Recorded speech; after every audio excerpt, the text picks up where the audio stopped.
ধর্মরাজ যদি অনুমতি করে তাহলে আমি যুদ্ধে যাব। তুমি যুদ্ধে যাবে কি?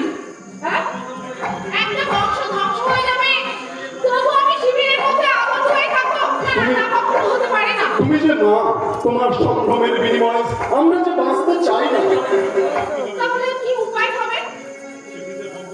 শ্রীকৃষ্ণের বন্ধু তার করুণা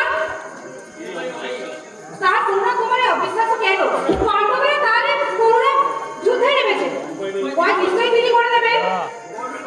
করবেন কখন? এখনই। মা! মা!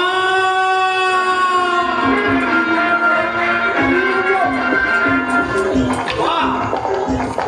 একই বললো, একই শাস্তি বাবা। এই সাজ আমাকে ধর্মরাজ বানিয়ে দিয়েছেন বড় মা। তোমরা বিশ্বাস করছো না? আজ যে যুদ্ধের সেনাপতি আমি। হ্যাঁ, সত্যি বলছি। আচার্য চক্রগুলো নির্মাণ করছে তো, ওই চক্রগুলোর প্রবেশ পথ আমি ছাড়া আর কেউ জানে না। তাই কাজেই আঙুল ফুলে কলা গাছ। তুমি জানো? হ্যাঁ লেখামশাই, হ্যাঁ। বাবা একদিন কৌশলটা মাকে শেখাচ্ছিল, তখন আমি শিখে ফেলেছি, কিন্তু মা তখন ঘুমিয়ে পড়েছিল বলে আমি বেরোনোর পথে জানি না, শুধু প্রবেশ পত্র জানি।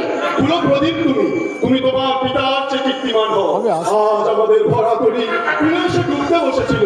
এসো এসো কর্ণধা, এই তরুণীর ভাব করো। কিন্তু দাদা, ওরে সহদে সৈন্যদের ডাক।